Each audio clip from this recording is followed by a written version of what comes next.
Labas rytas visiems. Aš labai tikiuosi, kad šį kartą su mikrofonu pasiseks geriau. Jeigu ką turim atsargai, tai labai tikiuosi, kad jau pusryčiauti pradėjot. Kava jau išgerta, jeigu kas dar negavot kavos, tikrai mūsų pagalbininkės mums padės. Tai tik tai pakelkit ranką. Man iš tikrųjų labai smagus matyti tiek veidų, pažįstamų veidų, lygiai taip pat matyti naujus veidus ir labai tikiuosi, kad mes per šios pusryčius per šitą rytinę dalį susipažinsim. Mes iš tikrųjų esam pasiruošę ir turim jum labai daug informacijos, kuri tikiuosi, kad jum tikrai kiekvienam padės tą informaciją pritaikyti savo kasdieniniam darbe ir iš tikrųjų padės, bent jau duos minčių, peno mintim, mąstymam, kaip priauginti tą masę jūsų prekiniam ženklam. Tai neprisistačiau, tikiu, kad dauguma mane pažįsta, tie, kurie nepažįsta, aš esu Ieva Vozbutaitė Beliauskė, esu Idėja grupės vadovė Lietuvai. Idėja grupė yra bemaž vienintelė integruota komunikacijos grupė Baltijos šalyse, kuri po vienu stogu turi visas komunikacijos disciplinas, bet tai ne, šis rytas ne apie mus. Kodėl Idėja grupė? Todėl, kad Idėja grupė jau kelinti metai iš eilės Baltijos šalių kontekste atneša Havas tarptautinio tinklo, Meaningful Brands arba lietuviškai prasmingų prekinių ženklų studija. Mes aktyviai dalyvaujam pirmi tokio pobūdžio studijoje tarptautinio masto, tai reiškia Lietuvoje, Latvijoje, Estijoje, tuo pačiu metu, kai 30 kitų pasaulio šalių vyksta šita studija, vyksta šitas tyrimas, mes esame aktyvus to studijos dalis. Ir tai yra iš tikrųjų man garbė apie tai kalbėti, garbė, kad mes Lietuvoje turim tokią galimybę šitos studijos įžvalgom dalinti su jumis. Ir aš tikiuosi, kad metam bėgant mes visi kalbėsim jau ne apie prekių ženklų žinomumą, meilę jiem, bet apie prasmingumą. Iš ko tai visą tai susideda, iš tikrųjų šiandien ir yra mūsų rytas, kad truputėlį pasidalinti su jumis, kokias įžvalgas mes matom, kas prekinius ženklus daro prasmingais, ką mes matom, kas vyksta su vartotojais, kokie vartotojai yra, kokie jų lūkesčiai ir kaip mes geriau juos galim išpildyti. Ko aš dar nepasakiau šiek tiek, kad visi pristatymai, ką jūs matysit, yra anglų kalba. Mes esam tarptautinis tinklas, Havas tarptautiniu mastu, Idėja grupė Baltijos šalių mastu. Visos prezentacijos bus anglų kalba, pristatymai bus lietuvių kalba, 2 ir 1 bus anglų kalba. Tai tikiuosi, kad tai nesukelia problemų šiais laikais. Jeigu bus klausimų, jeigu bus neaiškumų, tikrai mūsų Idėja grupės komanda yra čia. Tai ir galų gale aš, jeigu bus klausimų, tikrai bandysim atsakyti. Jeigu bus nesupratimo tam tikros kalbos. Kitas dalykas, iš tikrųjų klausimus būtų labai gerai, mes turim pagal dienotvarkę nusimatę laiko klausimams ir diskusijai. Tai labai norisi, kad juos užsirašytumėt, pasidėtumėt ir mes iš tikrųjų turėtume gražią diskusiją jau su visa informacija. Informacijos, turiu įspėti, yra tikrai nemažai.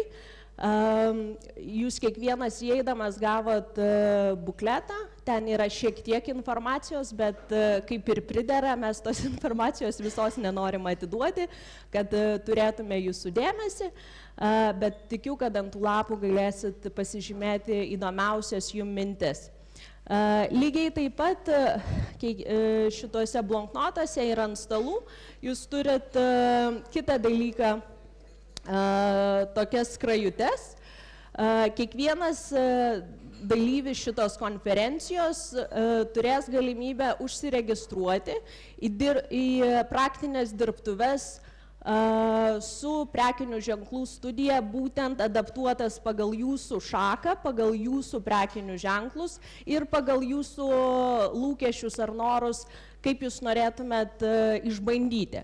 Tai yra pasiūlymai 4 praktiniam dirbtuvėm, iš strateginės pusės, iš kūrybinės pusės, iš medijos pusės ir žinoma,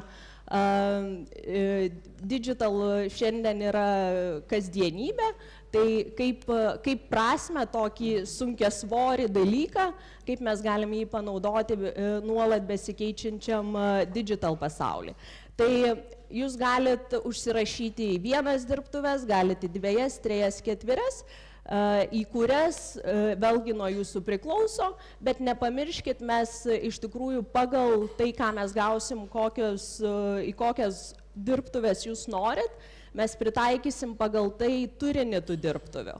Tai priklausomai nuo šakos, priklausomai nuo prekinių ženklų ir taip toliau. Tai tiek organizacinių dalykų. Mūsų programa yra aiški, šiek tiek vėluojam, tai reiškia, manęs klausyti nereikės labai greitai, labai ilgai. Bandysim į grafiką įdirbti. Tai pirmoji dalis yra visumoji šitos globalios prasmingų prekinių ženklų studijos pristatymas, apie ką jinai, kodėl jinai, ką mes iš jos gaunam, ką mes su ją matuojam, ką parodo pasaulinės tendencijos, kuo skiriasi šalis, kuo skiriasi regionai ir taip toliau. Antroji dalis yra Pen Baltico kontekstas. Šitas pristatymas bus anglų kalba, šitą pristatymą darys mūsų kolega iš Latvijos, Gerts Ozolins. Ir čia mes kalbėsim daugiau apie ką Meaningful Brand Studija arba prasmingi prekiniai ženklai parodo apie iš tikrųjų ar skiriamės lietuviai nuo latvių, ar tie stereotipai pasitvirtina ir taip toliau. Tai šiek tiek apie vartotojus, šiek tiek apie vartotojų skirtumus, lūkesčius, apie prekinius ženklus ir taip toliau. Ir paskutinė dalis, ilgiausia dalis yra mūsų duona kasdieninė Lietuva, ką mes matom Lietuvos kontekste, kokius mes matom vartotojų tendencijas, lūkesčius, pokyčius ir kaip mes matom tai koreliuoja su prekiniais ženklais, kurie prekiniai ženklai patys prasmingiausi, ką jie daro. Ir šitą pristatymą darys mūsų strategijos vadovas Andrius Grigorjevas. Tikiu, tie, kurie dirbat su mumis, ne vieną kartą esat jį matę ir girdėję, tai tikiu, kad klausimų jam bus daug. Tai tiek. Ką noriu pasakyti, priminti, kad Idėja grupė šitą studiją jau daro antrus metus iš eilės, todėl mes turim galimybę lyginti ir vėlgi tie pokyčiai, kuriuos mes matom, vėlgi duoda peno mum įžvalgom tiek apie vartotojus, tiek apie prekinius ženklus ir taip toliau. Tai voilà, prekiniai ženklai prasmingi.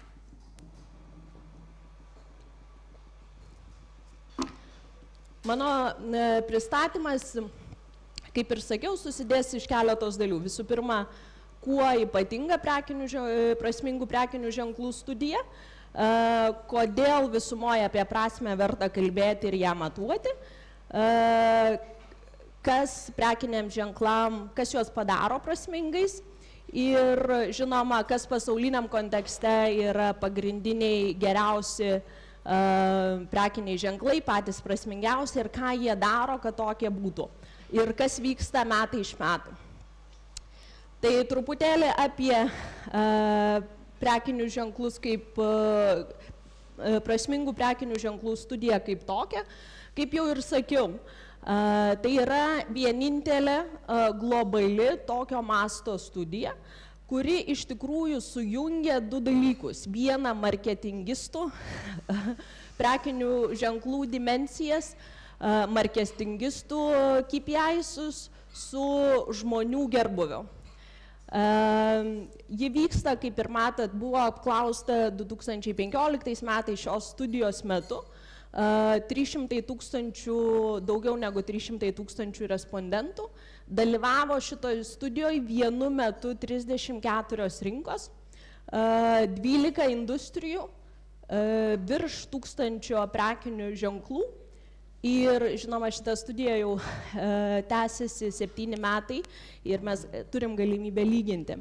Kitas dalykas unikalus apie šitą prasmingų prekinių ženklų studiją, kad jie iš tikrųjų sudėjus visas prekinio ženklo metrikas matuoja prekinio ženklo iš tikrųjų kaip jiems sekasi. Ne? Ir kitas dalykas, kad Havasas visada ir Havasas lygiai taip pat prasmingų prekinių ženklų studijos kontekste išlieka tikras savo vertybėm tuo, kad mūsų studija kalba verslo kalba. Visos dimensijos, visi elementai prekinių ženklų svoryje mes kalbam rinkodaristų KPIs ir verslo kontekste, kaip tai įtakoja pardavimus, kaip tai koreliuoja su pardavimais, kaip tai koreliuoja su verslo rezultatais. Tai lygiai taip pat yra, man atrodo, mums visiems aktualu mūsų kasdieniniam gyvenime. Kodėl prasmingumas, apie prasmingumą verta kalbėti ir kodėl jisai yra svarbus? Tikiu, kad niekam čia nėra naujiena ir tai rodo ne vieni tyrimai ir tyrimai metai iš metų, kad iš tikrųjų tai, kas vyksta dabar, taip kaip prekiniai ženklai komunikuoja su savo klientais, su savo vartotojais, neveikia. Tyrimai rodo ir mūsų tyrimai rodo, kad netgi vartotojai, jeigu jiems užduodamas klausimas, ar rūpėtų, jeigu šis ar šis prekinis ženklas išnykstų iš žemės paviršiaus, jiem nerūpi net 74% prekinių ženklų. Nerūpi. Išnyktų man nei šilta, nei šalta. Ne? Tai yra svarbu tiem, kurie dirba diena iš dienos su savo brandais, su prekiniais ženklais, investicijos. Ką tai reiškia? Kaip dirbti su tokiais klientais, kurie nėra lojalūs, kurie bėgioja pas vieną ir kitą. Bet čia mūsų, man atrodo, visų yra galvos skausmas kasdieninis. Kitas dalykas, ką tyrimai rodo, yra, kad vartotojai prekinius ženklus mato kaip kažką šalia. Tai reiškia, kad tas 28% vartotojai mato, kad tik 28% prekinių ženklų visumoje turi impaktą jų gerbuvui, jų gyvenimo kokybei. Tai reiškia, ten kažkas yra, aš juos žinau, bet jie ten ir yra. Kai toks santykis yra, mums labai lengva keisti prekinius ženklus, su tuo iš to kyla ir mūsų kasdieninis galvos skausmas, kad kaip mums dirbti, kai vartotojai net nėra prisirišę. Tai jeigu žiūrim iš istorinio konteksto, situacija tik tai keblėja, situacija tik tai aštrėja. Kaip ir sakiau, kadangi turim 7 metų patirtį su šitą studiją, mes matom, kad palyginus su 2011 metais procentas buvo, kad mes matėm, kad nerūpėjo 71%. Šiandien mes jau matom 74%. Tai reiškia, tendencija yra aiški. Tai, kaip mes dirbam su prekiniais ženklais ir kaip mes dirbam su vartotojais, neveikia. Kuo toliau, tuo labiau. Todėl čia yra svarbu ieškoti, kaip mes turėtume dirbti kitaip. Ką mes turim pasaulinis kontekstas, matosi, ne? Ar mes pasitikim prekiniais ženklais? Čia globalus vidurkis, kaip matot, kontekstas iš tikrųjų įdomus, nes suvidurkinus pasaulinį mastą ir kalbant apie 50% globaliai nieko nepasako, nes regionai labai skiriasi. Ir mes matom, kad kuo labiau yra išsivysčiusios rinkos, mes matom Šiaurės Ameriką, Europą, Australiją, tuo pasitikėjimas prekiniais ženklais yra mažesnis. Rinkose, kurios yra besivystančios, yra kur kas įspūdingesni skaičiai ir situacija yra visai kitokia. Čia irgi yra įdomus kontekstas. Ką mes sakom? Ar yra svarbu pasitikėjimas? Ar tas prekinių ženklų patikimumo aspektas, kurį matuoja metai iš metų kaip marketingistai, ar tai yra svarbu? Taip, tai yra svarbu. Mes sakom, kad tai yra svarbu, bet to nepakanka, jau nepakanka. Nes pasitikėjimas yra pagrindas. Taip, mes nebekalbam apie prekinių ženklų žinomumą, nes jau niekas nebekalba, jau žinomumas viskas aišku, su to sutvarkyta.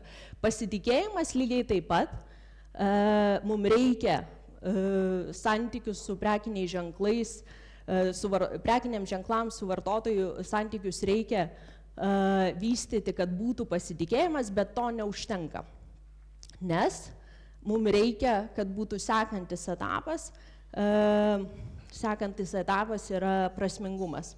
Truputėlį vėlgi globalaus konteksto, vėlgi mes matom, čia yra prisirišimas prie prekių ženklų.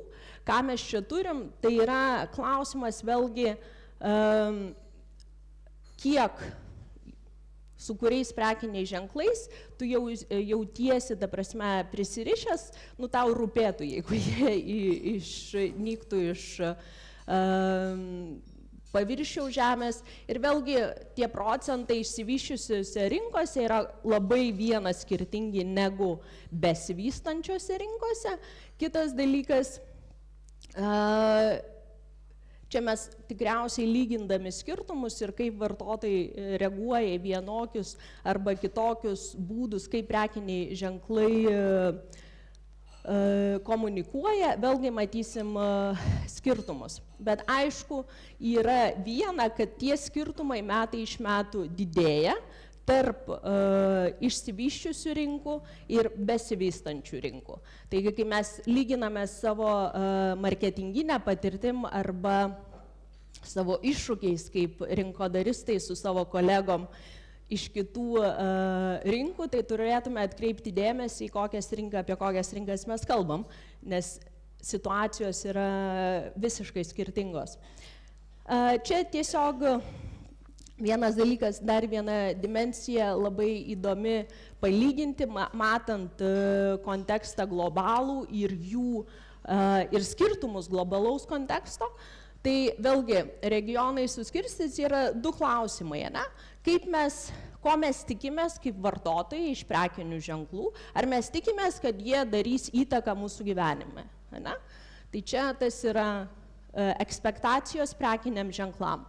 Vėlgi, ką matom, didžiausi lūkesčiai yra iš besivystančių regionų ir mažėjančia tvarka, bet vis tiek kur kas, ta prasme, ekspektacijos vartotojų, kad prekiniai ženklai turi pozityviai veikti mano gerbuvį, yra didžiuliai. Nes netgi mažiausias dalykas yra 63%. Tai reiškia, ekspektacijos vartotojų yra didelės. Bet jeigu mes matom, pasižiūrim, kaip jie vertina, kaip tie prekiniai ženklai pildo mano lūkesčius, mes matom, kad istorija yra visai kitokia. Tai ką mes čia turim? Didelės ekspektacijos vartotojų, kad prekiniai ženklai, kad kompanijos turi pozityviai veikti mano kaip vartotojo, kaip kliento gerbuvį, nematom, netgi geriausiam atveju tik tai 56% prekinių ženklų tą lūkestį matom, kad pildo. Tai reiškia didžiulis atotrūkis, taip? Nemokam identifikuoti galbūt, kokie tie lūkesčiai yra. Apie tai truputėlį konkrečiau, kai eisim į mūsų rinkas ir į mūsų prekinius ženklus. Vėlgi, jeigu kalbam apie vertę, apie prasmingą vertę, tai va čia, ką mes ir norim iš tikrųjų kalbėti ir pradėti kalbėti ir Lietuvoje, ir Baltijos šalių kontekste, kad taip, funkciniai atributai, funkciniai išskirtinumai visada svarbus ir jie išlieka svarbus, bet jie nueina tik tai dalį kelio. Emociniai, aspiraciniai atributai brando lygiai taip pat. Jie yra labai svarbus, bet jie nueina tik dalį kelio. Mes turim kalbėti apie prasmę, o prasmė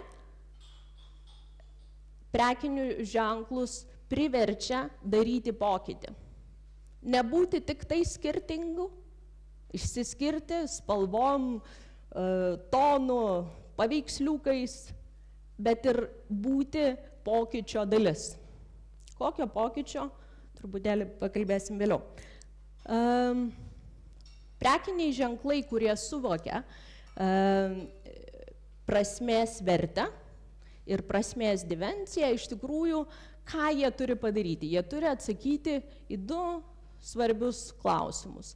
Visų pirma, identifikuoti, kas jų vartotojams yra prasmė, kas yra prasminga, nuo ko prasideda, ne? Tokie filosofiniai, sakyčiau, klausimai. Ir galbūt čia geriau galėtų apie tą prasmę kalbėti filosofijos koks mokslų daktaras, bet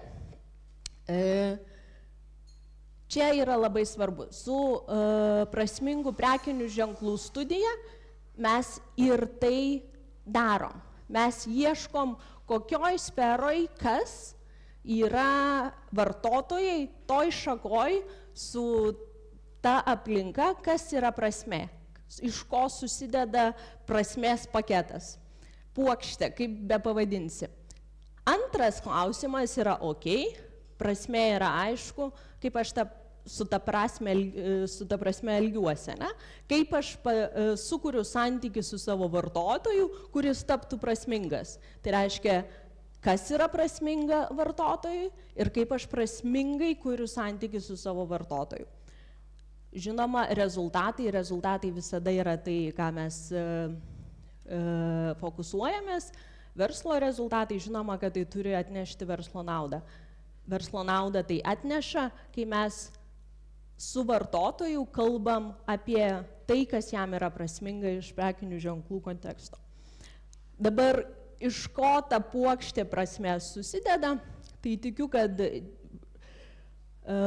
tie, kurie esat iš anksčiau susidūrę su prasmingų prekių ženklų studija, jau tas čia nėra naujiena, dimensijos prasmės susideda iš tokio pilno rato, tai žinoma, marketplace yra visa tai, ką tradiciškai su kuo dirba rinkodaristai. Kaina, kokybės santykis, prieinamumas tos paslaugos ar to produkto, išdėstymas, grožis ir taip toliau. Tada turime asmeninę dimensiją, nežinau kaip įsireiškti gerai lietuviškai. Tai yra visa tai, kaip prekinis ženklas paveikia mano asmeniškai erdvę ir gyvenimo kokybę. Ir trečioji yra bendruomeninė, tai lygiai taip pat N dimensijų, kaip prekinis ženklas veikia kaip bendruomenės narys. Mano lygiavertis bendruomenės narys. Dabar prasmingų prekinių ženklų studija, visa studija yra apie tai, kaip pamatuoti, kuris tai šakai, tam prekiniam ženklui, kas yra svarbiausia iš visų šitų, iš ko susideda visa puokštė, tada kas toj šakoje yra labiausiai išnaudota, kas neišnaudota ir kaip tas prekinis ženklas tą galėtų savo išnaudoti. Apie visą tai yra ta studija ir apie visą tai mes konkrečiai kalbėsim. Mano dalis tokia sunkoka yra nuvesti iš pagrindų, apie ką mes čia, ne? Vėlgi, prasme, meaningfulness, kai mes su vartotojais, kaip prekinių ženklų vadovai ir kaip prekiniai ženklai sukuriam, kalbam jiem prasmingais dalykais, kalbam būdu, kuris yra įtraukiantis, kuris yra paveikiantis, žinoma, kad mes gaunam rezultatus tuos, kurie yra mums reikalingi. Per 7 metus buvo išvesti, ta prasme, suskaičiuoti indeksai ir vidurkiai. Mes visada norim iš viso pinigų kapšelio gauti savo geriausią dalį.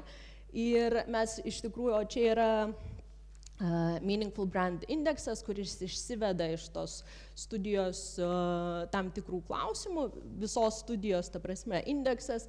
Ir ką mes matom, kad iš tikrųjų, kuo prekių ženklai prasmingesni, tuo jie lengviau, nežinau ar geras žodis lengviau, bet tuo jie iškovoja didesnę to pinigų kapšelio, nežinau ar pinigų, bet iš vartotojo išlaidų jie laimi didesnę dalį.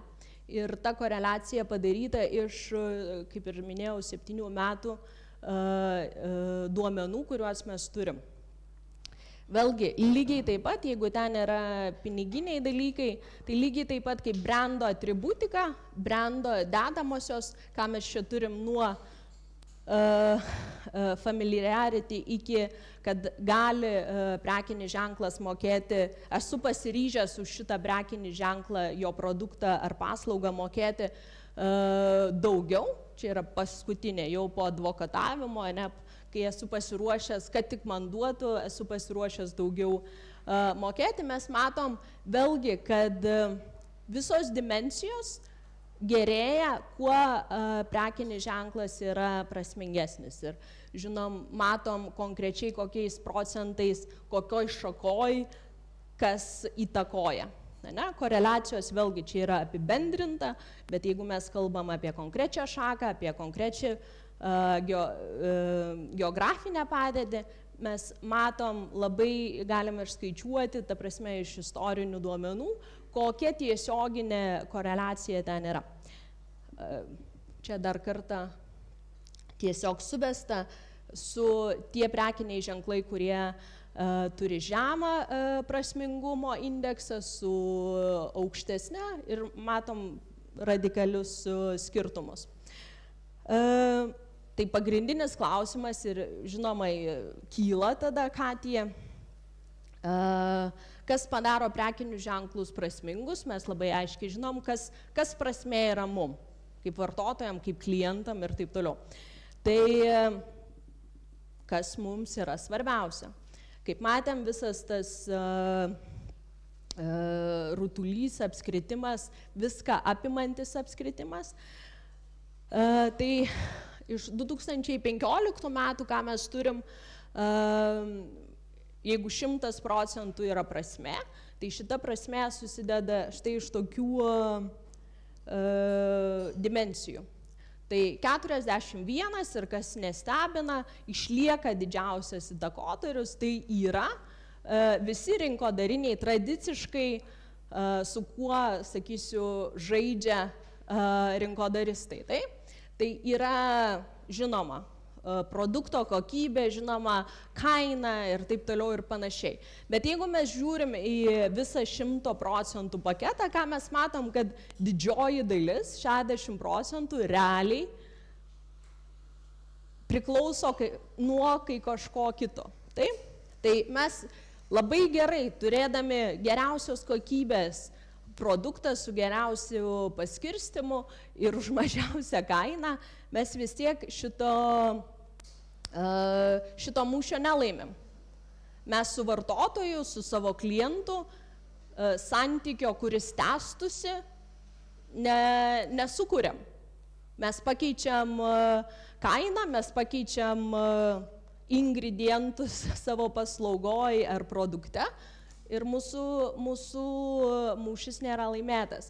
Apie ką yra 30 ir 29, tai tos dimensijos asmeninio gerbuvio, asmeninio gyvenimo kokybės, mes matom didelę svarbą, ir tada bendruomeniniai. Lyginant globaliam kontekste, ką mes matom iš tikrųjų, kad ryškėja asmeninio gerbuvio ir asmeninių dimensijų svarba ir žemėja bendruomeninis ir lygiai taip pat rinkodariniai, tie, sakysiu, tradiciniai rinkodarinės dimensijos. Iš tikrųjų, žvaigždė 2015 metų studijos yra būtent asmeninės dimensijos. Tai išryškėja labai ryškiai šiais metais, jeigu mes lyginam su praeitų metų studija, o jeigu dar su ankstesnėm, tai iš tikrųjų žvaigždės buvo bendruomeninės, nes mes kalbėjom apie ekologiją, mes kalbėjom apie daug ką. Ką mes matom 2015 metais, tai silpnėja. Tai jau yra nueinantis dalykas. Marketplace'o tradiciniai rinkodariniai dalykai tai yra higiena. Jos turim, bet žaisdami tik tai čia, mes mūšio, kaip sakiau, nelaimėsim. Vėlgi, kitas dalykas, matuojant, čia yra klausima vartotojų, kas jum yra svarbu, taip, iš ko susideda ta svarba, tada dedam. O čia sulyginam tai su, kaip matom, tose dimensijose ar tose srityse, kaip prekiniai ženklai performina, kaip jiems sekasi. Ir vėlgi, aš kalbu apie žvaigždę, svarbu, labai svarbu, vartotojai nemato, kad prekiniai ženklai tuos lūkesčius išpildo. Ne? Mes labai daug kalbėjom apie bendruomenę, bendruomeninės dimensijas, paskutinius, man atrodo, 5-10 metų. Tai jau yra nueinantis dalykas, ką mes turim, vėlgi yra aš ir mano gerbuvis. Vėlgi labai įdomus išryškėja dalykai, kai kalbam apie šalis. Nežinau, kas arčiau labiau matosi, kas toliau gal kiek mažiau, bet vėlgi, ką mes matom čia? Mes turim prasmingumo indeksą ir čia turim tas 3 dimensijas. Taip, mes turim tradicinę marketplace'o ir čia kuo toliau į šitą pusę, tuo mes turim asmeniniai ir kolektyvinės šitos dimensijos ir tada kaip pasiskirsto šalis. Vėlgi labai ryšku, šalis, kurios yra išsivyščiusios, ką mes čia turim? Pragmatizmas, labai racionalūs pasirinkimai, reikia labai racionalių sprendimų, kuo, kaip sakant, daugiau didesnė besivystantis kontekstas, tuo mes matom, kad prekiniai ženklai yra lygiai taip pat jie išpildo visus vartotojų akyse lūkesčius, nes jie juos įtraukia, jiems su jais gera ir taip toliau ir panašiai. Kur tame, nežinau, ar visi matot, kur tame yra Lietuva, yra čia. Taškiukas čia. Jeigu mes palyginsim, aš tikiu, kad Gersas apie tai kalbės su latviais ir estais, tai latviai ir estai yra čia, Latvija yra čia. Tai mes esam šiek tiek iš savo brolių ir sesių šiek tiek arčiausiai čia dešinės ir toliausiai nutolę nuo pragmatiškų šitų rinkų. Vėlgi, ką tai reiškia rinkodaristam, aš tikiu, kad labai peno apmąstymam, ką daryti tokiam kontekste su savo prekiniais ženklais, tikiu, kad užduoda. Vėlgi, ką mes čia vėlgi sujungtos, jeigu mes matom čia šalis, čia šiek tiek polarizuojam ir vėlgi mes matom skirtumus, kur yra išsivysčiusios rinkos, kur yra besivystančios rinkos. Racionalumas mano daro gyvenimą patogesnį ir, žinoma, mane linksmina. Besivystančios visi emociniai ir bendruomeniniai elementai labai svarbus. Suprantu, kad vėluoju, bet jau visai nebedaug ir prieisim prie Baltijos šalių konteksto. Vėlgi, ką mes turim pažiūrėti iš tikrųjų šakas, čia mes sudėjom skirtingas šakas, skirtingus sektorius ir vėlgi jų prasmingumas, kuo aukščiau, tuo didesnis ir vėlgi, kas tose šakose, kurios dimensijos yra svarbesnės. Ir vėlgi labai gražiai susidėlioja, kas kokiam sektoriui yra svarbu, ką mes turim. Kas yra įdomu, kad tokie sektoriai kaip apparel, tai drabužiai, arba tie patys batai, realiai apie tai, kas mus rengia, atrodo labai mada drivinamas sektorius, bet pažiūrėkim, ko mes norim. Mes norim labai aiškaus iš prekinių ženklų, labai aiškaus pasiūlymo, labai aiškaus promiso, tai pažado ir kad tą pažadą prekinis ženklas išpildytų. Čia yra kertinis dalykas, ne tik tai žadėti, bet ir išpildyti. Jeigu aš einu į vieną brandą apsiprekinti, yra labai aišku, ką jis man siūlo ir už kokią kainą ir aš žinau, didžiausia blogybė yra, kai pažada daugiau ir neišpildo. Jeigu mes kalbam apie tokius sektorius automobiliai, finansinės institucijos, kur kas jau matom arčiau yra tie asmenybiniai dalykai, yra kur kas arčiau visų bendruomeninių dimensijų. Tai reiškia, aš kaip finansinė institucija turiu kalbėti apie ne tik tai kainą, maržą, paskolos, sakykime, procentai, bet ar tai bus man patogiau mano gyvenimo kely ar ne. Ar tai padarys mano gyvenimą lengvesnį ar ne. Ar tas bankas, finansinė institucija, nors jie yra tik tai čia, tai yra labai daug apie asmeninius dalykus, labai nenuėję į bendrus bendruomeninius dalykus. Tai ir čia truputėlį sudėliota vėlgi, ką mes turim pagrindiniai 4 sektoriai ir ką mes čia matom, kas yra svarbu.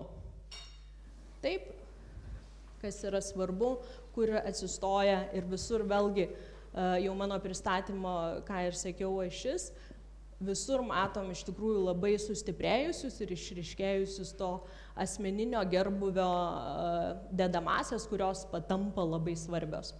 Ir lyginant metus su metais, mes matom, kad tai išryškėja kiekvienam sektoriui, kuris buvo tirtas. Tai kas iš tikrųjų pasauliniam kontekste, kas yra tie top prekiniai ženklai, tie top performeriai. Tai visų pirma, ką mes ir turim, palyginimas, vieną palyginimą su 13 metais ir kas vyksta, tas bangelė, tai žinoma, kad be maž nepakito ir mes matom iš tikrųjų, kur yra įdomu, yra pokyčiai, kame pokyčiai ir kitas dalykas, kaip industrija, kas yra prasmingiausia. Prasmingiausia yra healthcare, tai žinoma, pagal pobūdį tos industrijos, kadangi tai yra arčiausiai mūsų, tai įtakoja, vienareikšmiai įtakoja mūsų gerbuvį kiekvieną dieną, tai žinoma, kad tai yra pati prasmingiausia industrija. Kas įdomu pastebėti ir iš tikrųjų tai tikrai labai įdomu pastebėti, kad gėrimai, mes esame įpratę matyti Coca-Colas, Pepsi ir taip toliau, kai prekinių ženklų vertinimai labai aukštai. Ką mes matom čia, kad tai eina žemyn.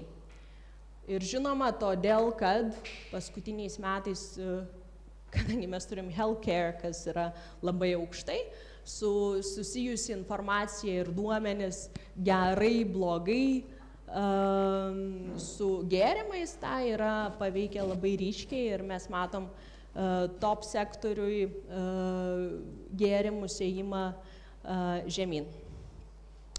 Prekiniai ženklai. Top 50.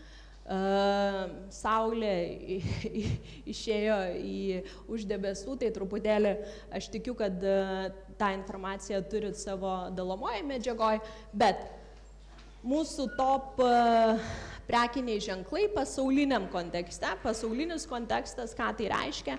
Tai reiškia, kad buvo tirta bent 3 regionuose ir tuose regionuose bent 4 rinkos. Tai jau rodo globalų kontekstą ir tai rodo iš rezultatai yra tokie. Tai man labai malonu, kad iš 3-tuko bent jau 2 mes turim šiandien atstovus čia ir tai yra labai malonu ir Google'as ir Nestle globaliam kontekste ir patenka į prasmingiausių prekinių ženklų reitingus į aukščiausias vietas. Tai va, tai paskui, ką mes einam, aš tikiu, kad tą informaciją jūs galėsit pasinagrinėti, bet nedėsim, čia yra, kaip sakant, jau už 30-tuko, bet visai netoli. Ką mes turim truputėlį, vėlgi labai daug brandų sudėta į lygiai taip pat, ką mes turim prisirišimą ir prasmingumą ir vėlgi mes matom, kad labai ryškiai koreliuoja prisirišimas prie prekinio ženklo su jo prasmingumu. Tai mes dirbdami su jo prasmingumu tikimės iš vartotojo prisirišimo, kuris žinoma lygiai taip pat neša mum iš karto verslo naudą. Taip? Tai vėlgi matom kontekstą, malonu matyti Google ir Nestle taip tokiose gerose pozicijose. Tikiu, kad mūsų visų siekiamybė būti tame kontekste. Buvo labai įdomu, kad 2013 metais su šita studija, kai mes darėm, tai vienas lietuviškas Lietuvoje esantis prekinis ženklas ir ryškiai komunikuojantis lygiai taip pat turėjo išsiskyrę ir į tą pasaulinį reitingavimo lentelę pateko. Tai labai manau, nelabai, draudimo brandas, draudimo sektoriaus. Ką mes turim daugiau? Vėlgi, jeigu mes matėm su prisirišimu, lygiai taip pat su prekiniu ženklo pasitikėjimu koreliacija labai ryški, mes matom tuos pačius prekinių ženklus tenai. Dabar šito reitingų lenteliai, kas yra įvykę, vėlgi, ką mes čia matom, kas naujai atėjo į šitą sektorių, 15 metų pateko į reitingavimo lentelę, kas ir toliau lyginant su 13 metais toliau auga ir gerėja ir taip toliau, ir kurie brandai turėtų susimastyti ir kuriem brandam iš tikrųjų mes matom didelės rizikas, tai ką aš ir kalbėjau, apie rizikas visada lengva kalbėti, tai matom, kad yra lygiai taip pat, ką ir minėjau, gėrimai, Coca-Cola, Pepsi, iš tikrųjų jų pozicijos radikaliai keičiasi, radikaliai mažėja. Bet lygiai taip pat Yahoo, YouTube'as ir Twitteris ir Facebook'as situacijos, nors iš sektoriaus, kuris iš savęs yra labai prasmingas, kaip matėm, jų pozicijos prastėja. Ir vėlgi, dabar mes matėm, jie yra patys prasmingiausi, bet jų keliai į prasmingumą yra skirtingi. Ką jie darė, aš vedu prie tų top prekinių ženklų ir pasižiūrėjimas, koreliavimas su jų veiksmais, pažiūrėkim, ką jie darė. jų kelias į prasmingumą iš tikrųjų yra skirtingas, yra individualus. Nėra labai individualus, bet yra skirtingas. Ir ką mes matom, prekiniai ženklai, kurie jie visi yra top globaliam reitingavime, ką mes matom, kurie ėjo į tą racionalią dimensiją, fokusavosi į labai aiškius pažadus ir tų pažadų pildymą. Prekiniai ženklai, kurie labai ryškiai išėjo į asmeninę naudą, man palengvino gyvenimą, mane pradžiugino.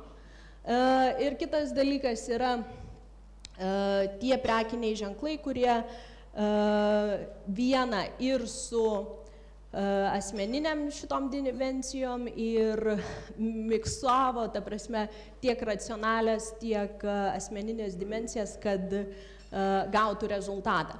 Tai kaip ir sakiau, vieno kelio, ką mes matom iš 15 metų, žinoma, kad nėra vieno teisingo kelio. Rasti, kas mano sektoriui yra svarbu, mano vartotojui, mano klientui yra prasminga ir su tuo dirbti yra pagrindinis dalykas. Tai čia truputėlį uždedam, ką aš ir sakiau praeito slaido metu, kad keliai yra skirtingi ir jie kartais net miksuoti, tai? Ir jie visi yra pasiteisinę. Tai, ką aš sakiau, keliai skirtingi, bet ką jie turi bendro yra radimas tos įžvalgos, kas mano šakoj, mano vartotojui, ką reiškia prasmė ir kaip aš ją tai panaudoju, kokiam keliui, kad tai būtų veiksminga. Ir čia tiesiog truputėlį keletą įžvalgų, ką vartotojai sako, kas yra prasminga. Kokia patirtis, koks įtraukimas jiem yra prasmingas. Ir matom nuo, ta prasme, džiuginančių dalykų kaip sportas, iki labai aiškių, racionalių, aš perku, tu duok man gal.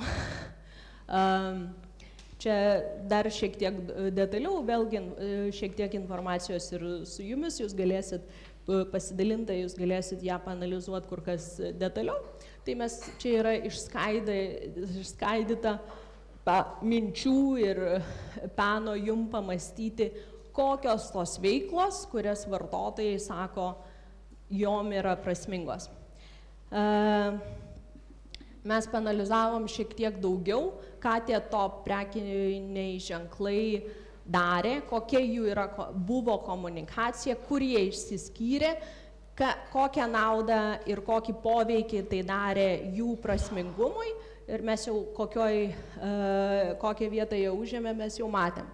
Tai ir vėlgi, ką ir sakiau, keliai skirtingi, visiškai skirtingi, mes turim nuo, sakykime, Nestlės, Unileveris, tai labai panašus žaidėjai iš savęs ir kaip jie eina į savo prasmingumą. Kadangi matau, kad vėluoju, tai vėlgi galėsim, jeigu bus klausimų, jeigu norėsit linkų, tai būtinai rašykit, aš su jumis pasidalinsiu, bet čia yra ėjimas labai konkrečiai, ką mes turim, top prekiniai ženklai, ką jie darė ir ką jie pasiekė. Su kokia komunikacija, su kokiom kampanijom. Vienas dalykas, nėra vieno kelio.